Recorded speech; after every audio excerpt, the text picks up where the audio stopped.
Well, I'm really honored to be here. I was honored when General Metcalf invited me to be here this evening. This is my second appearance giving a lecture here, and I'm surprised they invited me back after the first performance, but they did for some reason or another. I've had a wonderful career in aviation. I've had wonderful opportunities because of the United States Air Force. I spent 5 years here at Wright Field doing some interesting work.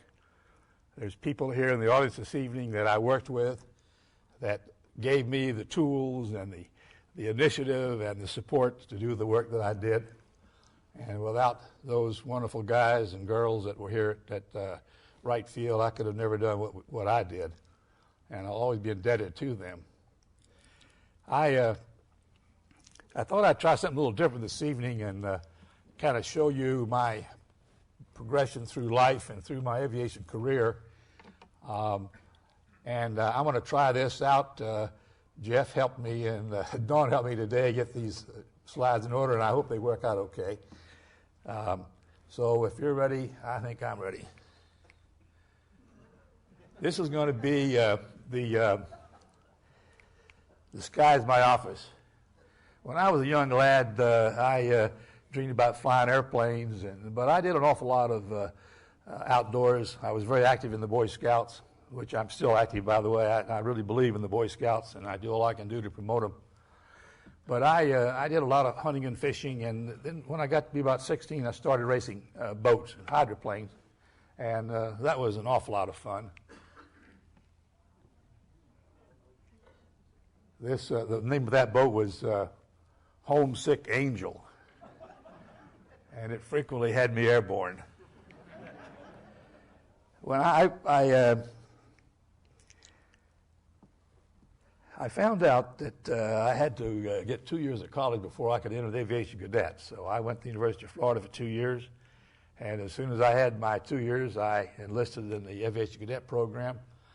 I went to Goodfellow Air Force Base and flew T-6s, and then I was assigned to Nellis Air Force Base, where I flew the P-51, and this is Nellis Air Force Base on the flight line with a bunch of beautiful P-51s in the background there. And what a wonderful airplane that was to learn how to fly during my very beginning of my aviation career. I volunteered to go to Germany because they were flying P-47s, jugs over there when I got finished with my assignment at Nellis. And on my way to depart to go overseas, the day I was getting ready to leave, the war in Korea started. I walked up to the first Army captain I could find. I volunteered to go to Korea, and the guy told me, well, I can't do anything because you're Air Force and I'm Army, and besides that, when you get to Germany, volunteer over there. Well, we can't do any good for you. So I said, well, they really need me over there, and I'm a P-51 pilot, but I was denied. So I went to Germany, and I flew P-47s, jugs. I was in the last P-47 outfit there was in the United States Air Force, and that was a lot of fun to fly. Then we got F-84s. This was in November of 1950. You got F-84E models, and I had the wonderful opportunity to learn how to fly that wonderful airplane. As a matter of fact, I had my own airplane, number 209, that my crew chief and I polished up as beautiful as it could get it. When I got finished, but let me tell you what happened when I got to Germany. I walked into my squadron commander's office, and I saluted, and I said, "Sir, Second Lieutenant Joe Kittinger reporting for duty." He said to me, "Damn Second Lieutenants." That was his introduction to my introduction to him. And then I said, "Sir, I'd like to volunteer to go to Korea." Boy, that didn't go very good. He said, "Well," he said, "you know, we've lost 5 lieutenants here in the last 6 months, and you're another potential casualty." He said, "Let me tell you 2 things in this squadron." He said, "First of all, don't get killed, and second of all, don't ever volunteer to leave my squadron again." When I finished my tour in Germany, I volunteered to go to the Research and Development Command because I thought that'd be a lot of fun flying different new airplanes. So I fortunately got assigned to Holloman Air Force Base out in New Mexico. And I was in the fighter test section there. I arrived there in 1953, and it was just a wonderful assignment, flying all different kinds of airplanes. And the second year I was there, I volunteered to go to get my parachute rating. So I went to Channel Lake Naval Air Station, and I made 10 parachute jumps with the United States Navy. The Navy jumpers do not jump rope jumps. They only jump free falls. So I made my first 10 parachute jumps was with the Navy getting my parachute rating. And this, by the way, was my first jump at El Centro. And the guy right here is a fellow named Larry Lambert. And Larry Lambert made the first ejection in the United States right here at Wright Field in 1946 out of a P-61. That guy right there that was first ejected in this country. And about a month later, a fellow by the name of Vincent for the Navy did an ejection. But that was my very first parachute jump. At Holloman, I flew 11 different types of airplanes at one time. I flew L-19s and F-100s and F-104s and B-26s and C-47s. It was just the golden era of aviation. Imagine flying 11 different wonderful airplanes at one time. I was one of the luckiest guys in the whole world. This was a formation of 86s we had there. We had P-51s and 86s and 100s. And I'll come back for a minute about the 100. When one day our boss brought us in at the fighter test section, and he said, we're looking for a volunteer to work with Dr. Stapp on zero gravity. He said, I need a volunteer. Well, I had my hand up immediately. I looked around, and I was the only guy who had his hand up. That kind of bothered me, but most of my life, everything I've ever done is done because I volunteered. But he said, go over there and see what Dr. Stapp wants. So I go over there, make an appointment with Dr. Stapp, and I go in there. And Dr. Stapp was a visionary. Dr. Stapp was a man back in the early 50s that knew that we were going to go into space. It was a thought that no one thought was really seriously ever going to happen. But Dr. Stapp knew we were going to go into space, and there were certain things that we needed to find out. One of them, which was quite important, was zero gravity, because they had never done any real work with a human to see how a human would respond to a zero gravity condition. So Dr. Stapp said, well, I guess we'll go out and find out ourselves. So we got a T-33, which was the only airplane we could have at those days that could carry 2 people. And we had a very sophisticated instrumentation for zero gravity. We had a golf ball on a string. I'd push on the pole and dive down. I'd pull up to a steep climb and then push on the pole. And when the ball would float, that was pretty close to zero gravity. One time, they put a cat in the back with the guy. And, you know, cats, when you drop them, they always land on their feet. So they thought, well, see what happens on this case. So we went up and turned the cat upside down. And I think the cat peed on the guy in the back.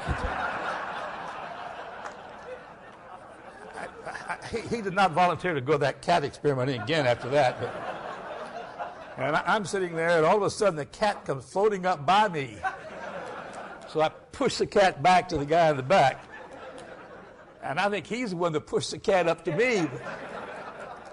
But anyway, I did over 500 runs in zero gravity. They usually last 30, 40 seconds.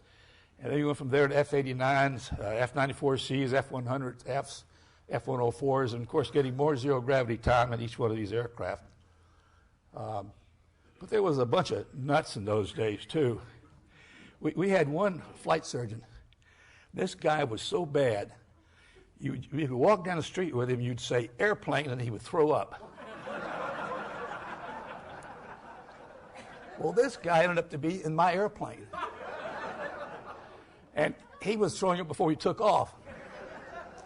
But in any event, after the couple of flights, he wrote up a paper, a scientific paper, that said that man will not go into space because he gets sick and nauseated. And I walked up to this guy and I said, hey, Doc, how come you said that? Well, he said, it happens. A lot of people get sick. I said, sir, I'm a pilot. I said, I love it. I enjoy it. I never got sick. Why didn't you say something about the fact that not everybody gets sick? Well, he said, you're a pilot. I said, sir, I think pilots are going to go into space. But there was a lot of folks around those days that had some really weird ideas, and this was one of them. But Dr. Stapp, being the visionary that he was, knew that we had to find out about that. One day, Dr. Stapp called me in. He said, Joe, he says, we have an experiment coming up where we're going to do a sled run. And he said, I need a pilot to come in and take pictures of this for the launch. And that's all he told me. And he said, I need you to be 5,222 feet into the runway at 455 feet per second and accelerate. I said, Dr. Stapp, forget about all that. Let me go out there and practice it. I'll figure out how to do it. So I go out there, and I make 5 different flights and came around, had a countdown, 5, 4, 3, 2, 1, hack. Never hit it. And the day before this sled run, Stapp told me he was going to make the run. I had no idea that he was going to make that run. The distance between Alamogordo and Kirtland is 250 miles, and I'll tell you why that's important in just a minute. So it comes the day of this run. This is in 1955. I come roaring down there, 350 miles an hour, in this T-33 right on the deck with a photographer in the back end. And the only time out of probably about 100 runs that I hit it perfectly, right on time, right on airspeed, right on altitude, was that time when I had to do it. And I hit it right on the button, and that sled propelled him up to 614 miles an hour. And he was going so damn fast, I figured that the first bounce would be Albuquerque. He hit the end of that sled from the time he started until and he coasted and stopped. It was 3,500 feet. He reached 614 miles an hour. He pulled minus 41 G's on deceleration. The Air Force at that time thought about 18 minus G's was the limit, but he pulled minus 41 G's. And he looked like he hit him in the head with a baseball bat. But he survived. And he did that because we were looking at ejections at high speeds. We were looking at deceleration for space flight. All of these were things, information that our Air Force needed and our space program was going to need. And Dr. Stapp knew what he was going to subject himself to for the physical beating he was going to take. I've always figured that he's the bravest man I ever met in my life because he took that chance knowing exactly what was going to happen to him. Dr. Stapp also knew that when we went into space, we were going to have a small capsule, a small spacecraft. We had not determined the life support systems. We had not determined the communications, the selection process, the training process, communications. We had really not got down to looking at how do you build a capsule to go into space. Well, Dr. Stapp came up with a program called Man High. And this program was investigate those things that Dr. Stapp knew that we were going to need to know to go into space. Once again, I volunteered to be on the program, and my boss wrote me a little.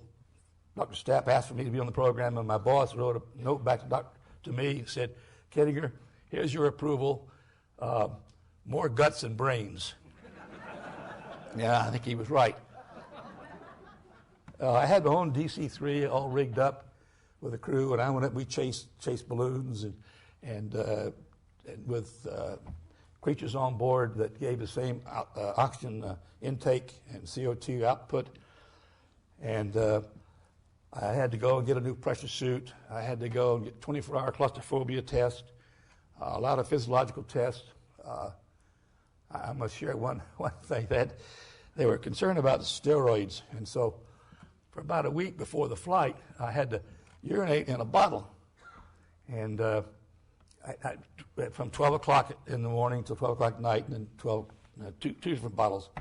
So every place I went, I had to take these bottles with me. So we were in Minneapolis, and one night we decided to go to a bar and have a beer. So we went to this bar downtown Hennepin Street, and we had a beer, and I had to go to the bathroom. So I get up and I take my jugs with me. And when I get in there, the place was full. Everybody was taken, so I just pulled my bottle out and used it. And this guy walked up alongside of me and said, "My, ain't you fancy?" So anyway, I went back. We left. We stayed at the Curtis Hotel. Went back to the Curtis Hotel. And all of a sudden, I realized that I'd left that damn bottle in that bar. So I called back to the bar. The phone rang and rang and rang and rang and rang. Finally, the guy answered the phone. He said, "Yeah." I said, "Sir," I said, "are you open?" He said, "No, I thought you were my girlfriend." He said, "I'm getting ready to leave here." I said, "Sir, please don't leave." I said, "We were a bunch of us sitting right across the bar there. You remember?" He said, "Yeah." There's something very important there. I said, "Would you go over there and look underneath that table and see if there's a bag there with a couple of bottles in it?" And he said, he came back and he says, "Yeah, they're there." He said, "You know, they look like they're full of pee." No way, sir. He says, I said, "Sir, would you please wait?" I said, I've got to get that bottle." He said, "I'm getting ready to leave." I said, "Sir, I'll give you $20 if you'll wait." He said, "I'll wait an hour if you'll give me $20. So I got driving back there, and the guy gives me the bottle. He says, "You know, it sure does look like pee to me." Anyway, the next day, I turned him into Simon. I never did tell him what happened. I had to pay $20 both ways. But that was just one of the tests, but that's one of the little fun things that happened. And I've never told that story before. I don't think I'll ever tell it again. Finally, on the 1st of June in 1957, everything was copacetic on the weather, and we were given the go-ahead. So I get in the capsule at the plant at Minneapolis. They flushed it with the nitrogen out of the cockpit, and at 4 o'clock in the morning, they rolled me in the back end of a pickup truck and drove me 18 miles to South St. Paul Airport, kind of a really fancy launch vehicle that we were using. I get out there, and they launched me at 6:30 in the morning. Mine was a test flight. Originally, Major Simons was going to fly it, but Dr. Stapp said no. He said, "I want a test pilot in there." So I want Kittinger to fly that flight. So I take off, and right after takeoff, I found out that my VHF transmitter is not working. I can receive, but I can't transmit. And I had to use CW, and that's a laborious way to communicate. So I get about 40,000 feet, and I realize that half of my oxygen is gone. And it was depleting real rapidly. So I had a problem there. So anyway, I get to 97,000 feet. The highest before that was 72,000 feet. I went to 97,000 feet. I was really the first man in space. I was a man that I was up there where the pressure was about minus 4 or 5 millibars. The sky was black. It was an eerie sensation. But I was had a real problem because the oxygen was all depleted, almost gone. So I had been valving, but the sun was coming up and heating up the gas, and so I would valve, but I couldn't come down because the balloon just wouldn't start down. And I didn't have very much ballast, which meant that if I come down too fast, I did not have a means to stop the descent. So I was being very cautious about how I valved because I didn't have any extra ballast. So about that time, Simons says to me in kind of a belligerent tone, "Come down, get down, come down." Well, it really ticked me off because I've been working for about an hour trying to get down. And so I tapped out on my Morse code. I said, "Come up and get me." That blew his mind. That blew his mind. He turned to Dr. Stapp and said, "My God," he said, "he's got breakaway phenomena." I couldn't even spell phenomena, much less go through it. But in any event, I came down and I landed. And wouldn't you know it, the only piece of emergency gear I didn't have a paddle. And I landed in a creek. And Dr. Stapp and Dr. Simons were there, and they stood me back up. This is a capsule, 3 feet across, 7 feet high. And if it looks small, I'll guarantee you it is. And the pressure suit is very confining and hot, uncomfortable. But that's exactly the way it was. This thing slipped down into the bottom canister there. And that was the man-high capsule. And it's on display upstairs down there at the end of this space exhibit. It had a 30-pound cap of dry ice on the outside to keep me comfortable. While I was there at Wright Field, let me back up just a minute. It was a very successful flight. After this flight, Dr.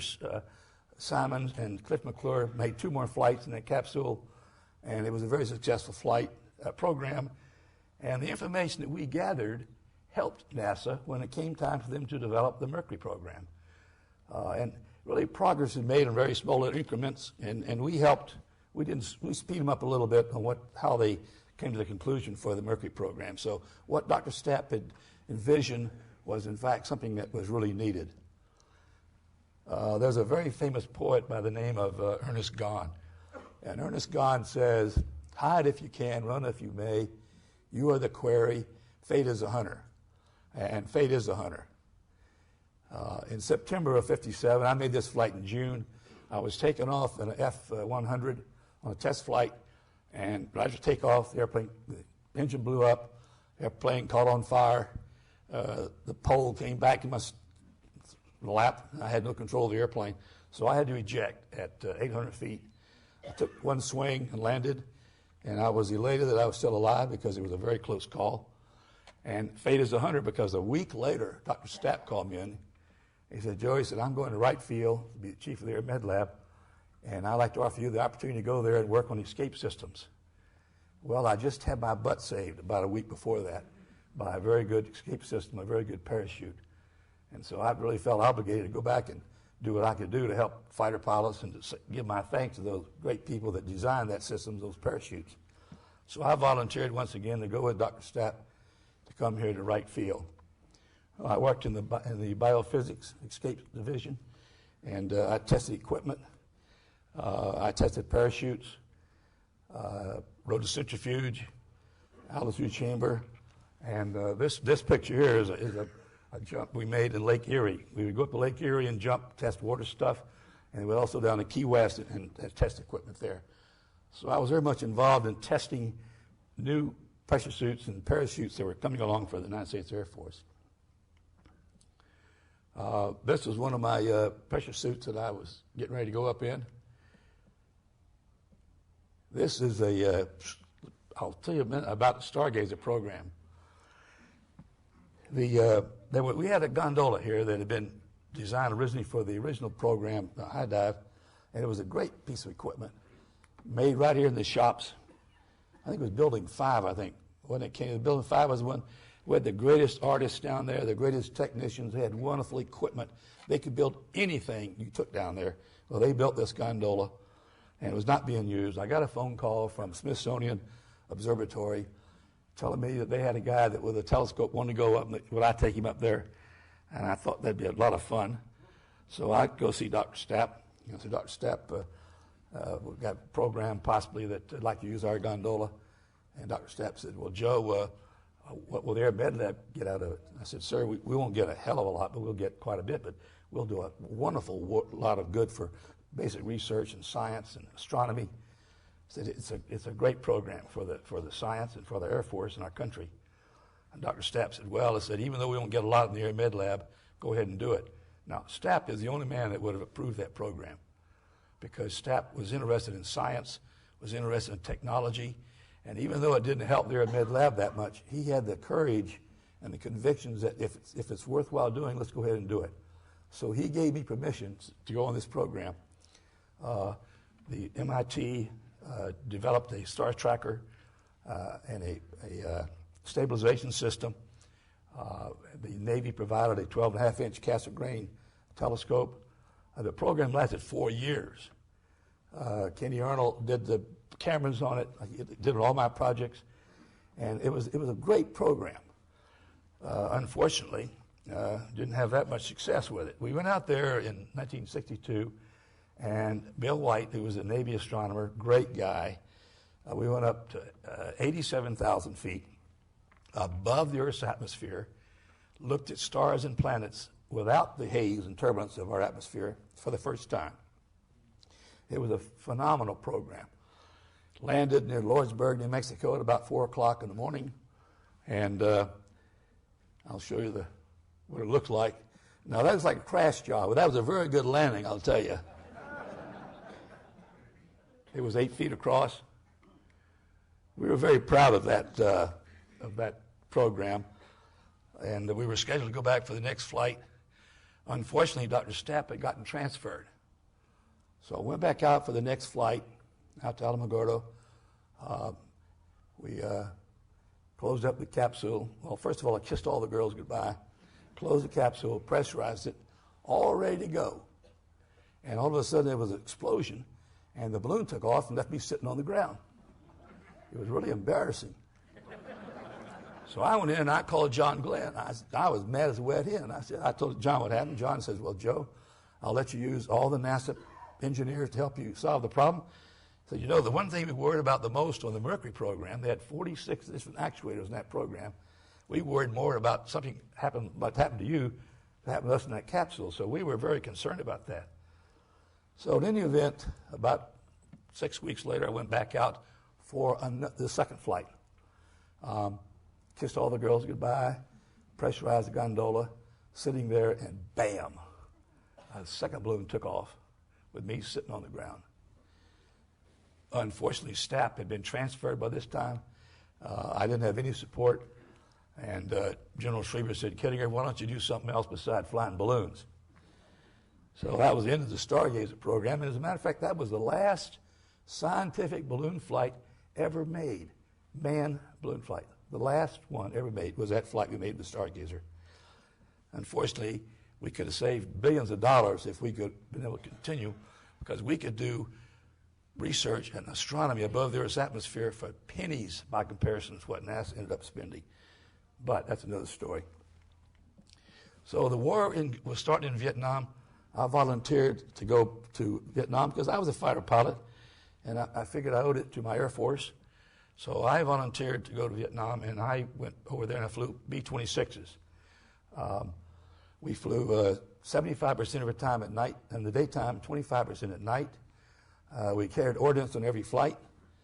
All of us that were there believed in what we were doing.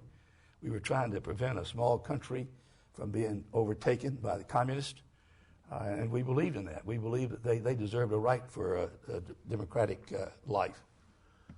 I was there 6 months. Unfortunately, the wings started coming off the airplane because we were really abusing them, and they grounded the airplanes in March of 1964. I came back, and that was my first tour. About a year later, they had new airplanes, A-26s, which had a completely different airplane, beautiful new engines, a beautiful new wing. We never had a wing failure in the airplane. And I led the first 8 of these A-26s across the Pacific into Nong Kham Phanom, where we were stationed. Our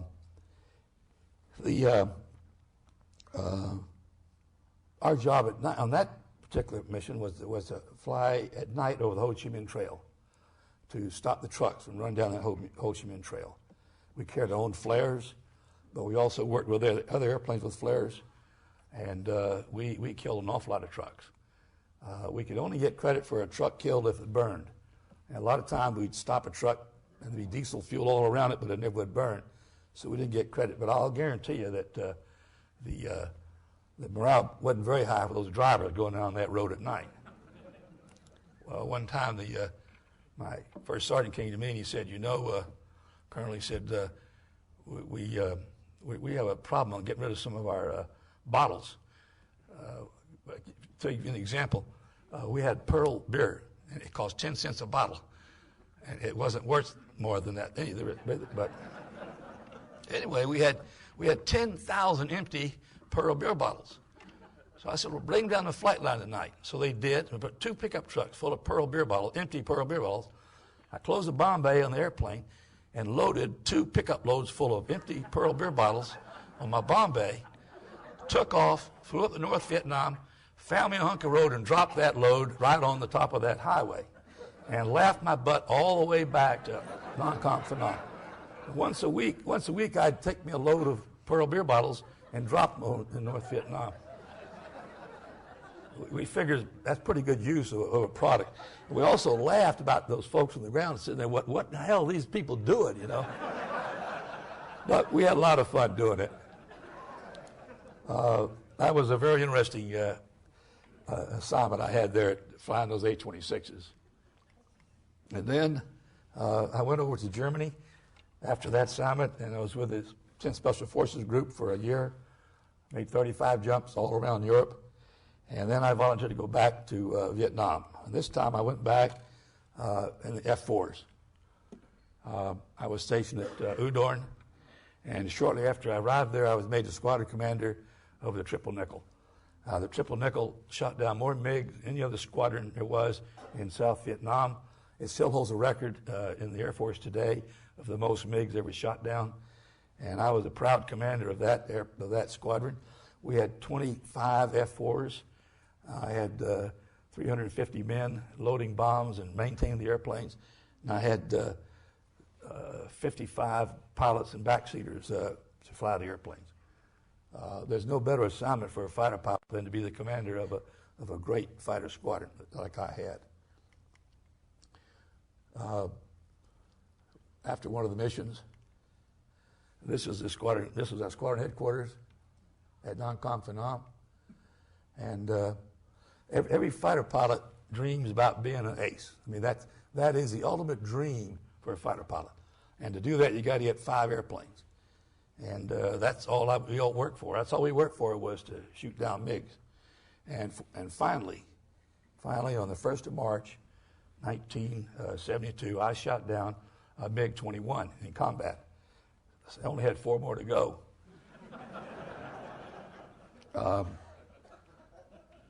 So in celebration of my shooting that MiG, oh, by the way, this is Robin Olds, says the greatest fighter pilot has ever been next to me, but a wonderful guy. And he flew with a Triple Nickel, by the way.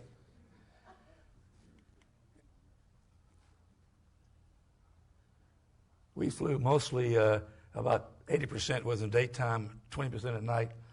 And we did refueling on almost every mission, particularly if you went up North Vietnam. Here's what we did. They put my Jeep in the officers club. The door width is smaller than that Jeep. And it took the civil engineers 2 weeks to figure out how to get that damn Jeep out of that club. But we celebrated my MiG kill by putting my Jeep in the club. Well, that was the 1st of March. On the 11th of May, 1972, I was flying a MiG cap over Hanoi, and all of a sudden I looked up and I saw an airplane look like a MiG. So we started chasing it, and I asked my wingman, could they identify as a MiG? Nobody could. There was a Navy picket ship offshore called Red Crown, and I called Red Crown. I said, Red Crown, you see that airplane up there? I said, if you can identify that as a MiG, I can kill it. And you know what he said? Stand by. Which is what you would imagine they would say. So we chased that MiG and chased him. Now, you got to be very careful in combat, because first of all, the Navy was flying A-4s, and that's a small little airplane, and it's got a platform that looks a lot like a MiG, and the Navy's always lost anyway. And I didn't want to shoot down a buddy, even a Navy buddy. So I didn't shoot because I wasn't absolutely positive. You got to be positive about these things. So I kept chasing that MiG. And I called my wingman, everybody, if you can identify. I was almost about 95% sure it was a MiG, but I wasn't sure. And all of a sudden I heard, I was doing Mach 2, by the way. I was going as fast as I could go. And all of a sudden, my wingman calls up and he says, break right. Those are the worst words that you can ever hear in combat. About that time, a missile hit me. A MiG had come up my butt and shot me down. And 1 minute, I'm doing Mach 2, and the next minute, I'm ejecting out of an airplane that's tumbling all over the place. I ejected at Mach 1 at 18,000 feet, and my back seater went out before I did. And I came down about 30 miles to the northwest of Hanoi. About halfway down, they started shooting at me, and I figured that wasn't very neighborly of them. And I knew it was going to be a mess because they're right in the middle of a rice paddy. There wasn't a tree within 500 miles. And I'd spent all that training on how to evade and escape, and I wasn't going to be able to use one bit of that information I had.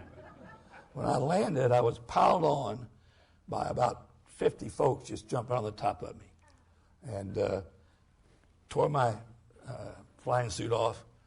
And shortly, a militiaman showed up and saved my life because one woman tried to hit me with a machete and she missed, and then a guy tried to hit me with a machete and he missed. And the Lord was taking care of me in that deal because it was a very close call. Well, the soldier comes there finally and saves me. Walk about a quarter of a mile, and I had a real bad injury on my left leg. And of course, I pointed to him, but the guy just ignored me. They took me and they threw me in the back end. They hog-tied me and threw me back into a truck. And about 4 hours later, I'm taken out of the vehicle and taken into a room, still blindfolded. And I'm sitting there and thinking, ain't this a mess? Last night I was at Udon, having a nice big thick steak and a glass of cold beer. And here I am in the Hanoi Hilton. It was really a crappy day, I'll tell you that. And it was going to get worse. Pretty soon they came in and asked me, who I was, and I gave them name, rank, and serial number. And the guy said, well, we want more than that. We want what squadron, what airplane you flew. And I said, sir, the Geneva Convention only required me to give you name, rank, serial number, and date of birth. He said, we don't believe in the Geneva Convention. He says, you're not soldiers, you're criminals. And we treat criminals differently than soldiers. So, but I had made up my mind I was going to stick with name, rank, and serial number because I figured that was an easy way to do it. And I didn't want to go off and make any compromises. So that was my stance that I was going to do. So I had my leg was really bothering me. I had a real bad injury, and I was really thirsty. And I asked, the third time they came in the room, I asked them if they could fix my leg and give me a glass of water, and they just laughed. And it was a mistake that I made because I told them I was thirsty, and that's a bad thing to do, let them know that you were thirsty. So I'll make it short. I spent 30 days in solitary confinement. I was tortured brutally. I prayed many a time to die rather than to compromise my country and what I believed in. They finally broke me to the point that I told them I was flying an F-4, but they knew that anyway because they had a big pile out there in their rice field. And then they tortured me for another couple of days, and they finally got me to tell them that I was in the triple nickel, which I had the patch off of my flying suit. They knew that anyway. But they just did it to break me. They just did it to embarrass me that I could not stand up to their torture. I did stand up a long time. But about the second week I was in there, I was really feeling bad for myself. And just before I went into the Air Force, my mother was a wonderful Christian lady. The week before I went in the Air Force, my mother said, I want you to memorize this psalm. I said, oh, Mother. She said, yeah, it's important to me. I want you to memorize this psalm. And it was the 23rd Psalm. And I sat down and memorized it because my mother asked me to. Well, the second week I was at Hanoi, I was really badly beaten up, thirsty, hungry, tired, discouraged. And all of a sudden I remember that 23rd Psalm. And boy, that just lifted me right up. It gave me strength. And I resisted for another week before they broke me because of that comfort that my mother gave me by that 23rd Psalm. And I'm sure that psalm was written for a POW because it says all the things that a person that's in turmoil needs to give him comfort. And then one day I was sitting there and I looked at the same wall. Every time they'd interrogate me, except when they were torturing me, I'd stand at attention and look at a wall. I looked at that wall, I bet you 50 hours. And all of a sudden I looked, and there was a cross inscribed on that wall. Some POW had inscribed a cross in that wall. And I looked at that wall for almost 3 weeks before all of a sudden I saw that little cross. Boy, that sure gave me a wonderful feeling of comfort. But after 30 days, I think they thought I was going to lose my leg because it's really badly affected. So they put me back out with the rest of the POWs. That was quite a gathering because we were all the new guys. They divided the POWs up into 2 groups. The first group were guys that were shot down before December of 1971.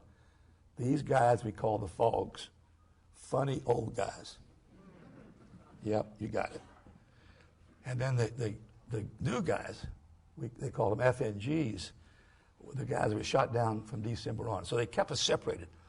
They didn't want us to give comfort to the old guys, and they didn't want the old guys to tell us how to operate. So they went all they could do to keep us separated for a good reason, as far as they were concerned. Finally, and I must say, and by the way, John McCain was one of the FOGs, and I got several chances to talk with him through the fence. Every one of us there believed what we were doing. There wasn't a single guy that was a POW that didn't believe in what we were doing was correct. Not one. We were there as soldiers. We were there to prevent a country from being overrun by communists. We were there and doing a job that we thought that was correct. And 99% of us believed that we were there for a reason. For us, it was a crummy assignment, but we were there as soldiers. We were there as sailors and Marines and airmen doing a job. We weren't happy about it, but we did the best we could do to maintain the dignity of our service. Finally, in February of 1973, they signed the Geneva peace agreements between North Vietnam and us and the South Vietnamese, and they started releasing the POWs. They released the old guys, the FOGs first, and then they released later us FNGs who had been shot down later. And on the 30th of March, 1973, we were released. And it was the happiest day of my whole life. I mean, I thought I'd been happy before. I'd never been happy like that. When you're released from a communist jail and you're back to freedom, boy, that is one wonderful feeling. We were treated royally. All of the services did a wonderful job of taking care of us when we came back. We flew from there the next, we stayed there 4 days at the Clark Field, and finally we were flown back to the States. This is a landing, this was in Hawaii as we were coming back. Here is welcoming this. Now, by the way, this is 3 o'clock in the morning in Hawaii. And I walked by this one lady, and she put a lei around my neck that was full of liquor bottles, little miniature liquor bottles. And she gave me a great big wink. But we had wonderful reception, wonderful treatment from everybody in America when we were released and came back. And we landed at San Antonio. And being the SR, the senior ranking guy, I had to make a statement, so I get off the airplane. And I look up, and there's a big commotion in the back. And I see this guy's pushing, and the security police are holding him. I look back, and it's my first sergeant, Sergeant Roy. He was back there trying to convince him to come and see me. So I said on the microphone, I said, Sergeant, would you bring that man up here, please? So they brought him up there, and he gets up there to me, and we hug and everything. And he turns around to the security police, and he said, you see, I told you son of a bitch, I knew him.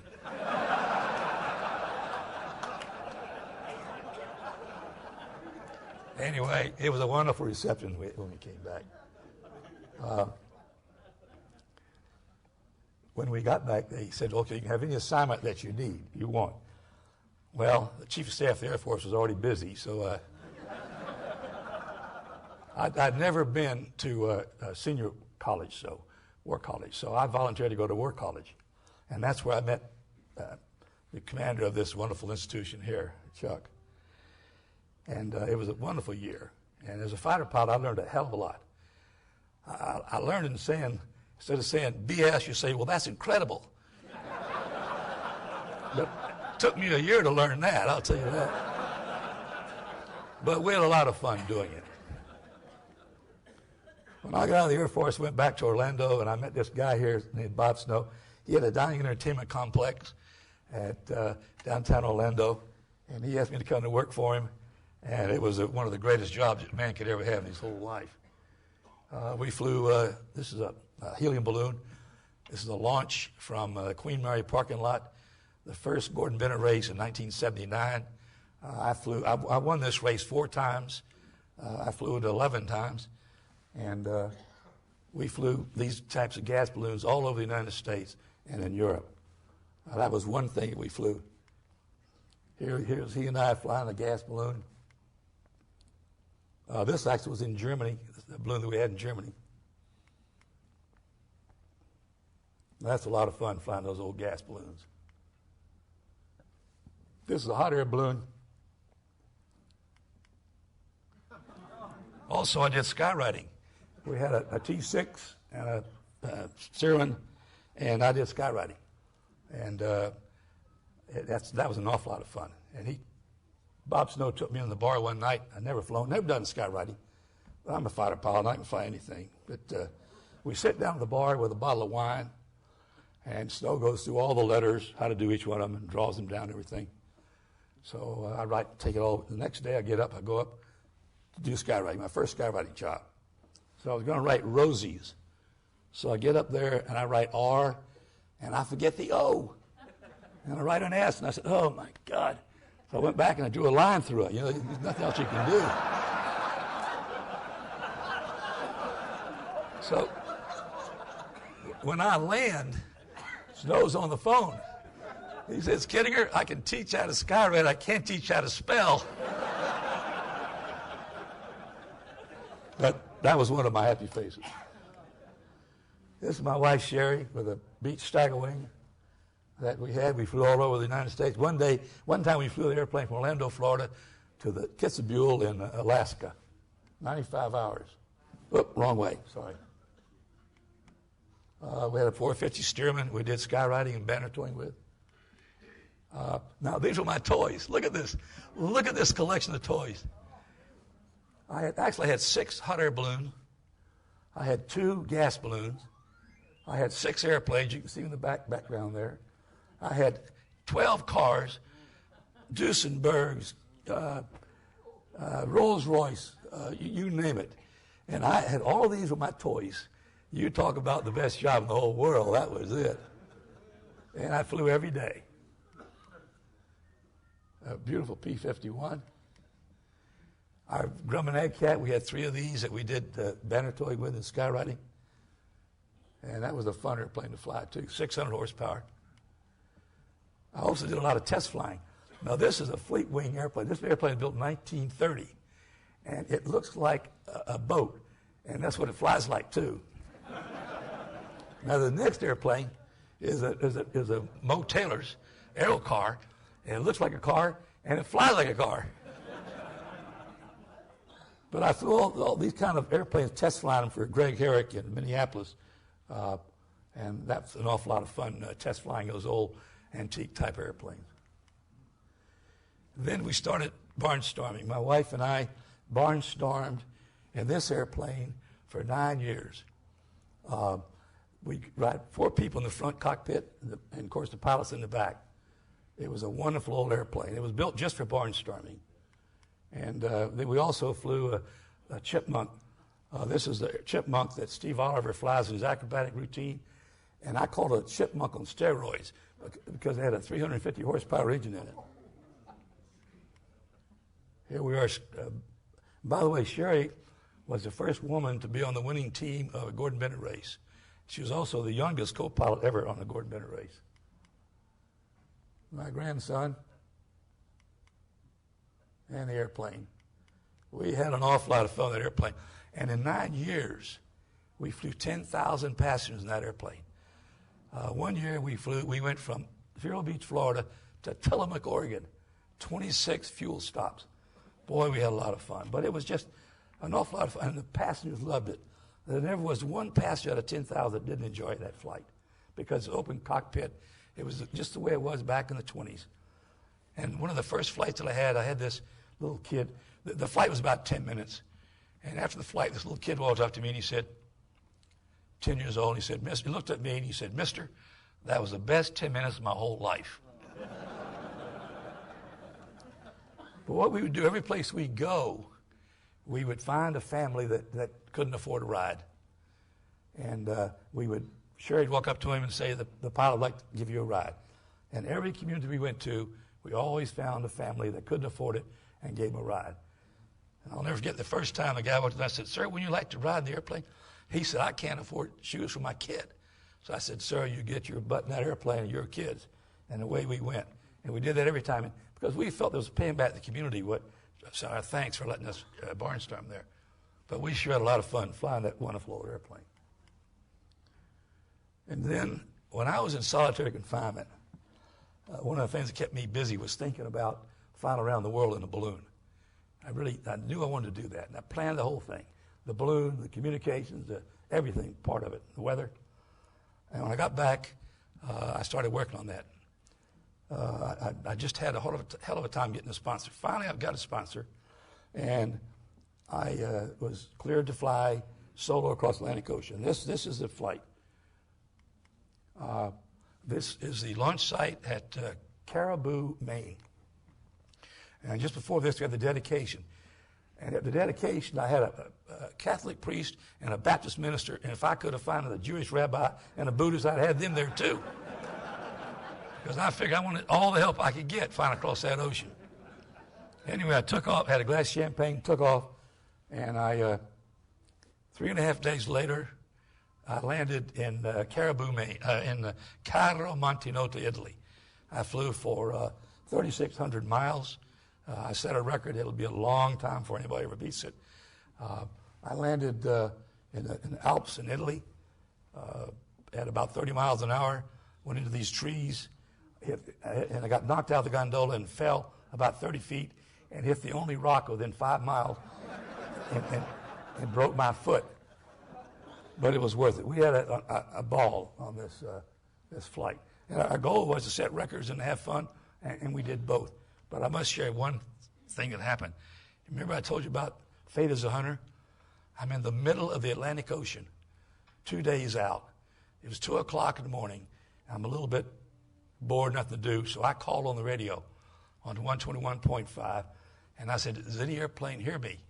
And an airliner came back, TWA 101. I said, well, let's go to 12345. We went over there, and I said, where are you? He said, well, I'm about 400 miles out from Heathrow, getting ready to start letting down. I said, where are you? I said, well, I'm in the middle of the Atlantic Ocean. He said, yeah. He said, what's your name? And I told him, he said, you know, that's amazing because your chase crew is on board my airplane.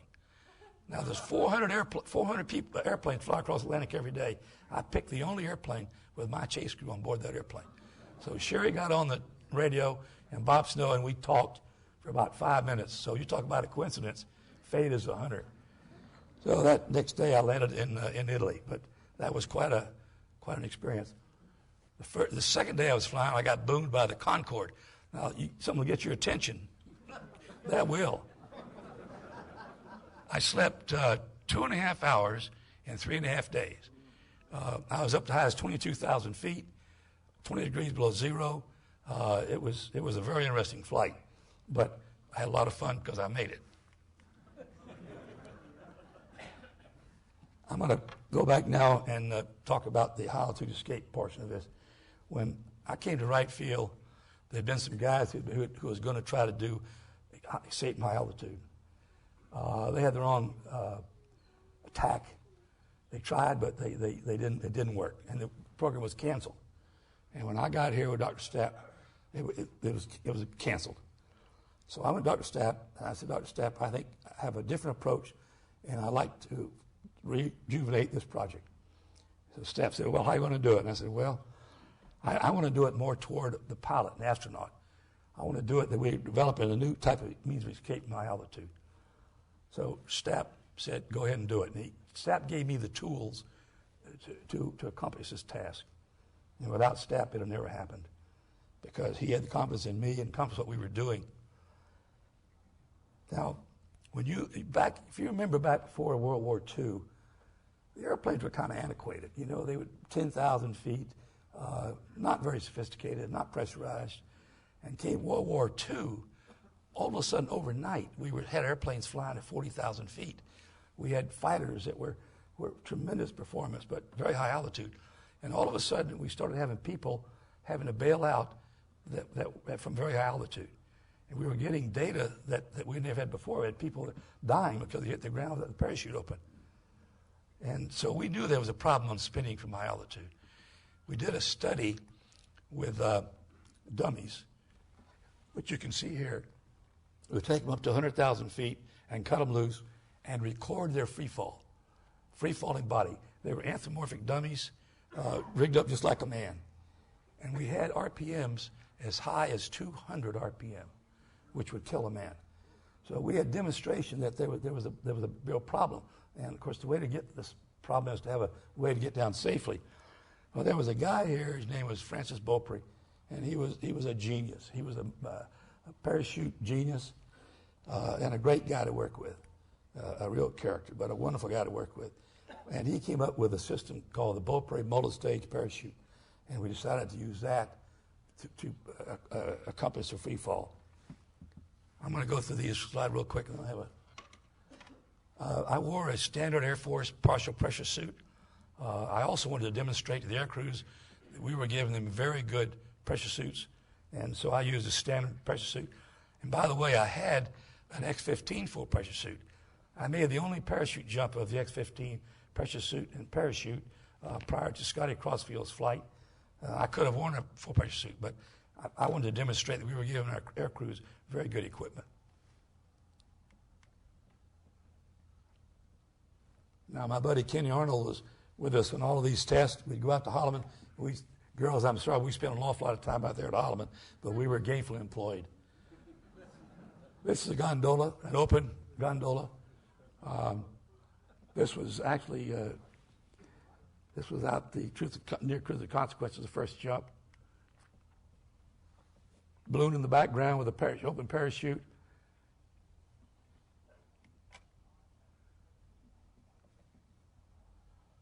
George Post, the backup jumper, my friend on the right there.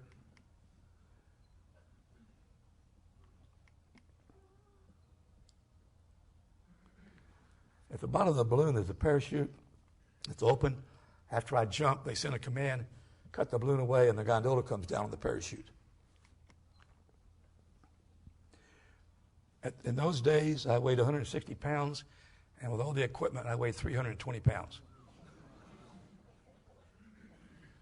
On my left wrist, I had an altimeter stopwatch and a mirror so I could look up and see, because you can't look up because of the pressure suit helmet. Kenny had cameras mounted on the side to document it, and you'll see some of those pictures in a little bit. And in the kit, I also had a camera. And this was made by a National Geographic camera from 102,800 feet.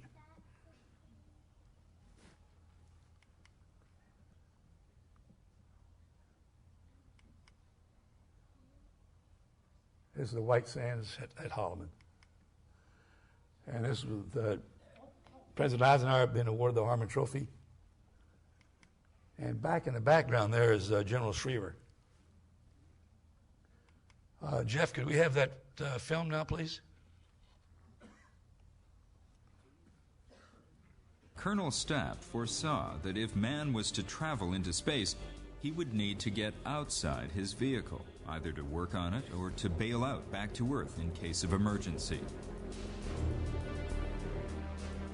This new endeavor, Project Excelsior, led by Kittinger, would set out to discover how man might survive such a life-threatening ordeal. Project Excelsior was on the far edges of high-altitude research. What Joe Kittinger wanted to do with Project Excelsior was go to 100,000 feet above the surface of the Earth in an open gondola, jump out, free fall back to Earth. This was a notion that no one had ever contemplated before. The secret was to find a way to free fall safely down to an altitude where the opening shock of the parachute would not be fatal.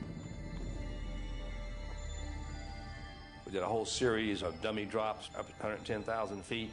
First of all, define the problem, and we found out that without stabilization, that a man free falling from very high altitude could enter a violent spin, and this could be fatal to a man. So we ended up looking at how do you prevent this from happening. The breakthrough came with the invention of a multi-stage parachute by Air Force engineer Francis Beaupre. It was designed to get the person safely, but as quickly as possible, down from the minus 100-degree atmosphere to a much warmer, safer altitude. 17 seconds after bailout, a small 5-foot drogue chute would open, stabilizing the jumper to free fall, feet first, down to 18,000 feet, where the main chute could be safely deployed.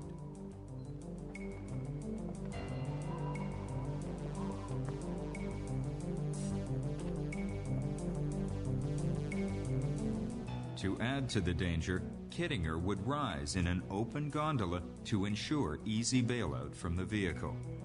The only thing between him and the hostile space was his pressure suit and several warm layers of clothing. The box pack strapped to his suit contained his oxygen supply, survival gear, and several cameras. In November 1959, Kittinger and the Excelsior gondola were ready. The Air Force was extremely reluctant to proceed. Stapp was the reason we could do it. He went to bat for us.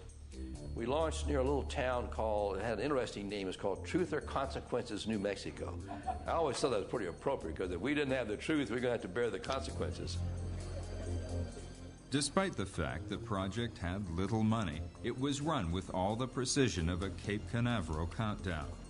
On November 16, 1959, after the 1,000-item Kittinger was cleared to go.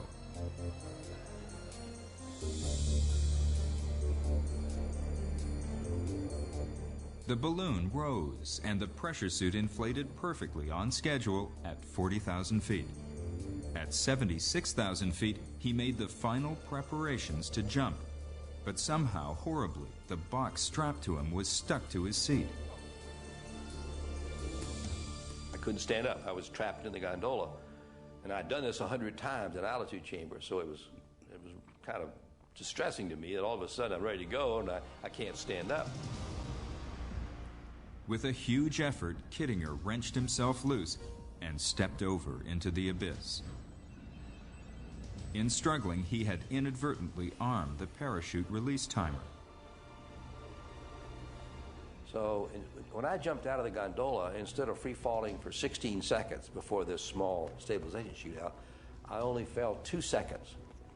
And this chute deployed, and not having sufficient velocity, wrapped around my neck. Kittinger then entered the dreaded flat spin, turning at 120 revolutions per minute. He lost consciousness. At 18,000 feet, his main canopy opened and tangled with the drogue chute, still around his neck.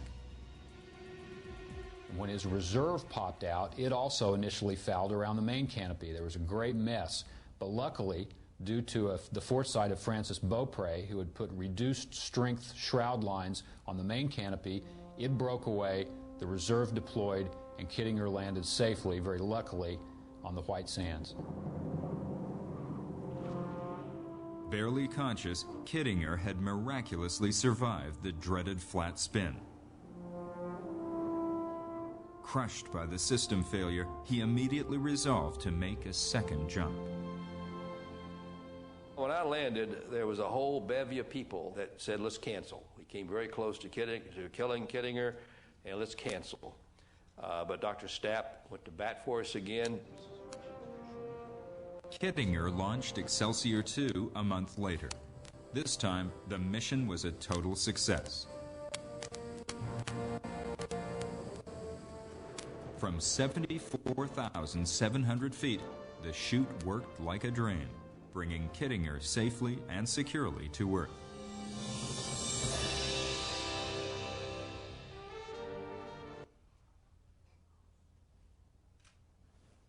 The last jump was 102,800 feet. Obviously, I made it. It was a big difference to me on that jump, because I always figured if something happened on the lower jumps, that if something went wrong with the pressure suit, that I had a chance to live. But from 102,000 feet, if something happens to that pressure suit, you're dead. And that's not a very comforting thought. I had trouble with my right pressure suit glove on the way up, and that wasn't very comforting because, if one thing's wrong, what's the next thing going to be? But when I got there, I had to stay there for 11 minutes. And I had time to look out at the horizon and see the black sky overhead, see the thunderheads 300, 400 miles away. It was a heck of an experience for me. But as beautiful as it was, I was in awe of the fact that it's deadly, because it's just like having arsenic all around you, because if you're exposed to that vacuum, you're dead. So it's beautiful, but it's hostile. And that's what I told the folks on the ground, that we'll never conquer space. It's beautiful, but we'll never be able to live there. And that's the truth, because it's not conducive to humans without the adequate protection. On my last jump, I free fell for 4 minutes and 36 seconds.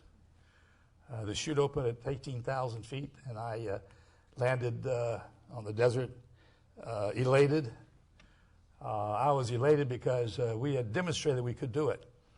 And I was elated because I had the great team of people that were supporting me that made it possible for me to be there. We accomplished exactly what we set out to do. We were trying to develop a system to provide means of high altitude escape. We did not do it to set records. That was the last thing in our mind, was to set records, but to gather the data that we needed. 6 years later, by the way, this parachute system, stabilization chute, was accepted by the Air Force and incorporated. And 6 years later, there was a guy by the name of Bill Weaver who was flying an SR-71 at 80,000 feet at Mach 3.18. And the airplane came apart, and he got out of it, and he free fell down and survived because he had that stabilization parachute that we developed for him. Today, every ejection seat in the world, including the Russians, use a small 5-foot diameter stabilization parachute that we developed on Stargazer. So all of us that were associated are really proud that what we did accomplish something. Unfortunately, NASA didn't use the system. The people on the Challenger could have survived if they had one of our parachutes on board. That was unfortunate that they did not, because they were still alive when they hit. But I had a great team of people, made possible by the dedication of Dr. Stapp. I ended up having a wonderful career in the United States Air Force, 29 years, made possible by great people that crewed the airplanes and provided the technical support that they do for the Air Force, plus the great team that I had here at Wright Field. So I've been blessed, and the sky is still my office. I still fly airplanes. I still fly balloons. I'm still vertical. I'm still happy, and I still remember the 23rd Psalm.